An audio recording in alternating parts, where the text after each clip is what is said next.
Лед тронулся. Всем привет. Сегодня у нас 20 какое-то марта.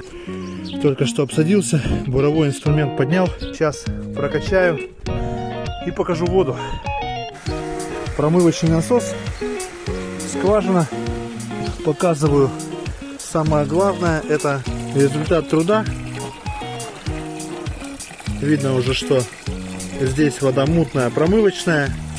И вода осветлела от слова совсем.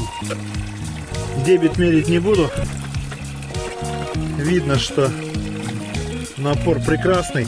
А люди хотели чистить колодец. С абиссинской скважиной проблем нет. Чистить ничего не надо. Воды больше, вода чище. Звоните, заказывайте. Всем пока.